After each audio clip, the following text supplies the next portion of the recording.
You know that specific kind of silence, the one that hits you at like 3:00 p.m. on a Tuesday. Oh, I do. You're sitting there, maybe in a meeting, maybe just staring at a spreadsheet for the 1,000th time, and this little voice in your head just asks, is this it? That's the mid-career plateau. And it's visceral. It's not just boredom. It's an almost physical sensation. It is. It's that nagging feeling that you're, I don't know, under-leveraged? Right. Or worse? A fear. The fear that your most innovative, high-energy years are already in the rearview mirror, and now you're just managing the decline. And you look around, and the modern workplace kind of reinforces it, doesn't it? Yeah. It fetishizes those 30 under 30 lists. Absolutely. So if you're 45 and you haven't, exited a unicorn startup, you feel like you've completely missed the boat. Which is exactly why we're doing this deep dive today. We're looking at a source that I think is going to be a lifeline for so many people. It's a roadmap called Reinvent at 40 by Ycie𝘂𝗿𝗏. And to be clear, this isn't just a rah-rah motivational speech. I mean, there's motivation in there, sure. But what drew me in is that it's a tactical manual. Yes. It's a 10-slide manifesto that's basically a bridge from stuck to launched. Right. So our mission today is to walk through this 10-slide deck, slide by slide. We are going to dismantle that idea that age is an anchor and really prove, using Ycie𝘂𝗿𝗏's logic, that it's your biggest asset. Mm-hmm. So I'll be playing the role of the encouraging strategist, focusing on the mindset, the psychological shifts, because that's where the war is won, I think. And I'll be the practical tactician. Mm-hmm. I want to dig into the income models, the tech, the execution details. Mm-hmm. Because, inspiration is great, but systems pay the mortgage. Okay, let's do it. Slide 1. Ycie𝘂𝗿𝗏 calls this the midlife advantage. And right out of the gate, it's picking a fight with that huge cultural myth. That innovation belongs to the young. Exactly, the Mark Zuckerberg myth. The hoodie in the dorm room. Mm-hmm. Right. But the source argues that 40 isn't the finish line. It's a powerful launch pad. I love that phrase, a launch pad. It implies you've been fueling up this whole time. But, okay, let's pressure test that. Why is 40 a launch pad and not just, well, older? It's about data. Mm-hmm. I mean, think about the last 20 years of your career. You've been gathering data points. A 20-year-old has energy, yes, but they are operating on theory. You're operating on a database of 2 decades of resilience, of crisis management, of pattern recognition. You've seen the cycles. That's such a crucial distinction. When you're 20, you're still trying to figure out who you are. Right. You're trying on different work styles, seeing what fits. By 40, the source argues that friction is gone. You know who you are. Exactly. The midlife advantage is really efficiency. You stop wasting time on things you aren't good at. And that self-knowledge, it removes the drag on your velocity. You're not guessing anymore. You're executing. You're executing based on evidence with surgical precision. Okay, so we're on this launch pad. We've got the data, the precision. But then we hit slide 2, and we have to deal with the psychological baggage. This one is called Breaking the Invisible Ceiling. This is the slide that hurts a little to read because it's so accurate. It lists those specific pain points, like feeling invisible in a changing market. Invisible, that's the word that sticks with me. I've heard that from so many women. They feel like they're in the room, but the conversation is just happening over their heads. But Ycie𝘂𝗿𝗏 frames these as mindset blocks, not as objective reality. And that is the critical pivot. So what's the question we should be asking? The source poses a hard one. Is the market rejecting you, or have you stopped presenting your value? Wow. The ceiling is invisible because you're the one protecting it. It says your next chapter is, and I quote, entirely within your control. It's about agency, then. If you believe you're a dinosaur, you'll act like a dinosaur. It becomes a self-fulfilling prophecy. Precisely. The invisible ceiling breaks the second you decide to stop waiting for permission to be relevant. Which flows perfectly into slide 3. Reframe your wisdom. This is where we stop playing defense and start playing offense. Yes, the foundation and mindset reset. And this is where we get analytical. How do you actually do this? Right. The mechanism is reframing your experience as a distinct competitive advantage, not baggage, an advantage.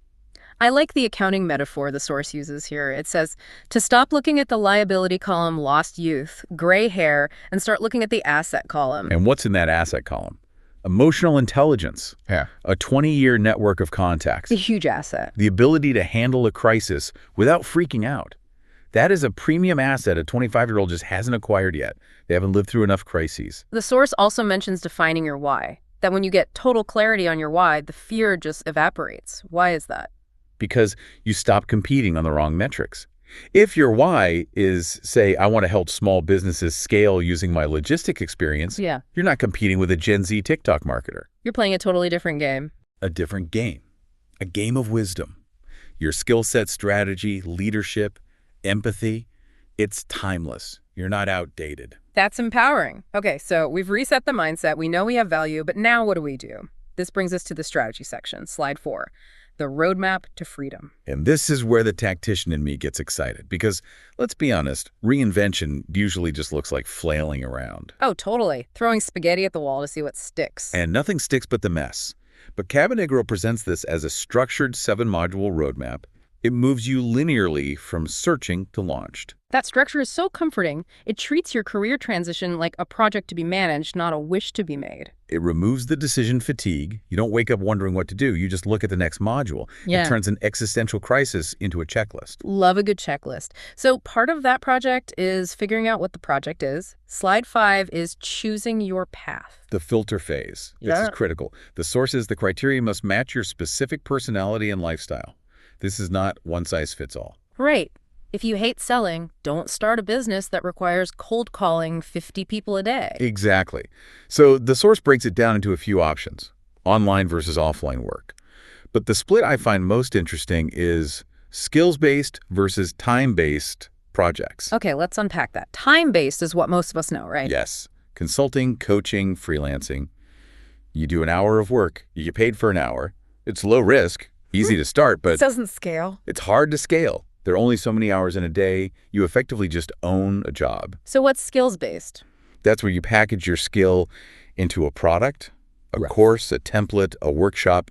You build it once, it sells while you sleep. Ah. The source argues that for the Reinvented 40 crowd, you want a mix. Maybe you start time-based for cash flow, but you want to move towards skills-based to get your life back. Because the ultimate goal here is, and I love this, lowest stress and the highest fulfillment. Which is a very different goal than we had in our 20s, isn't it? Completely. Back then it was highest salary, highest growth, even if you burn out. At 40, we are done with burnout. We want time wealth just as much as financial wealth. So true. Okay, so say we pick a path. We're in consult. Slide 6 addresses that immediate next fear, unlocking your transferable skills. The imposter syndrome slide. This is where you hear, but I've been an accountant for 20 years. I can't be a strategic advisor. That feeling that you have to start from scratch, that you're a beginner at the bottom of the mountain all over again. But the source introduces this concept of the unfair advantage. It argues you are never starting from scratch. Okay, give me an example. What's a boring corporate skill that becomes an unfair advantage? Okay, think about stakeholder management. Right. Just means keeping people from yelling at each other. In corporate, yes. But if you launch your own business, that skill is now client relationship management. It's high levels negotiation. You know how to read a room, how to de-escalate an angry client. You can't learn that in a boot camp. That's a fantastic reframe. So the strategy isn't to learn everything new. No, it's to identify what you already have that has value in a new context. And this is key to narrow it down. The source says to identify one focus skill. Just one. That sounds a little risky. It's actually riskier to be broad, to be the generalist consultant who does marketing, ops, and HR. Right, be the operations fixer. Be the operations fixer. The strategy is to generate small wins. You become undeniable at one thing. And honestly, it's way easier to sell, I fixed this one specific problem. So freeing. Okay, let's move into the execution phase. This is where the rubber meets the road. Slide 7, the modern digital setup. And for some, this is where the palms start sweating. Technology, the tech stack. The fear that you're going to break the internet if you click the wrong button. But the source promises to make it simple. It does. And I appreciate that it frames it as literacy, not mastery. You don't need to learn to code. You just need to know what tool handles payments, what sends your emails. You get the right tool, not build the tool. Exactly. But there's another angle here I found really interesting. It's not just the software, it's the environment. The wellness aspect. Which is so often overlooked. The source talks about designing a work-from-home setup that prioritizes healthy boundaries. That is so vital. You don't want to just recreate the stress of your corporate job in your living room. You'll fail. If your office is the kitchen table and you're checking emails at midnight, you will fail. The source explicitly says we need to make sure reinvention doesn't end in burnout. Sustainability is key. Which brings us to the fuel for this whole engine, money. Slide 8.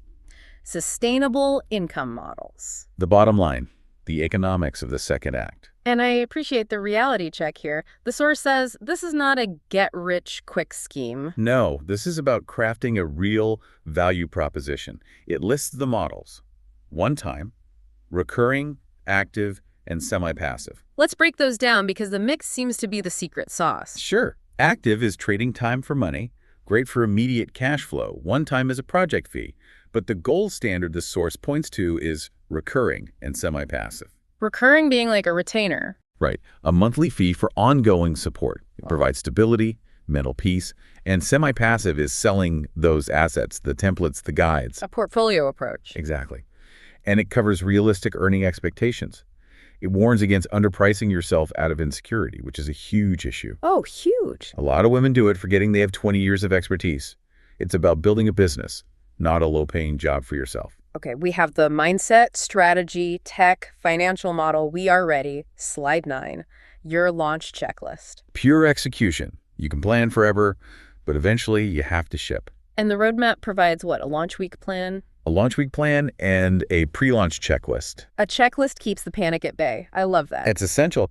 But what's interesting is the focus on the workflow during the launch, how to handle inquiries, how to convert leads. Oh, the momentum piece. That's huge. What about the Tuesday after launch day when the excitement fades and your inbox is empty? That's what it addresses. Ensuring the business grows long after your first week. It's about setting up systems so handling a lead doesn't feel like a crisis every single time. You're professional from day one. Which conveys confidence. And confidence sells. So we've walked the whole journey, from feeling stuck to having a launch plan. Which brings us to the final slide, slide 10, the call to action. This is the culmination. The source is, of course, the full resource. Reinvent at 40, a clear roadmap to skills, hustles, and sustainable income by W𝗶𝗁𝗏. And it's worth noting the download includes those 7-module workbooks we mentioned, so you're not just reading, you're doing the work. Right. It's the difference between reading a diet book and actually meal planning. It forces you to sit down and write, my focus skill is X. It forces commitment. I want to close this with the sentiment from the source, though, because it really hit me hard. It says, you've spent the last 2 decades helping others build their dreams. Now it is time to build yours. That is a powerful framing. It hits you right in the gut. It does. Stop searching and start building. At 40, that feels revolutionary. We're so used to being the support staff. For the corporation, for the family. To pivot and say, no, I'm the builder now. I'm the architect. It's profound. And it connects back to everything. The invisible ceiling breaks when you build your own structure.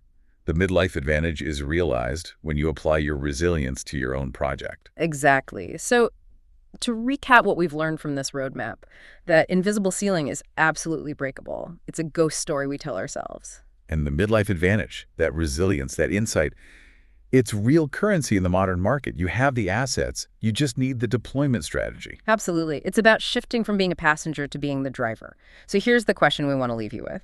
If you truly believed, 100%, that your age was your greatest competitive advantage, not a liability, what is the one focus skill you would launch today? Think about that. What's the one thing you're undeniably good at? Maybe it's time to bet on it. Thanks for diving in with us. Until next time.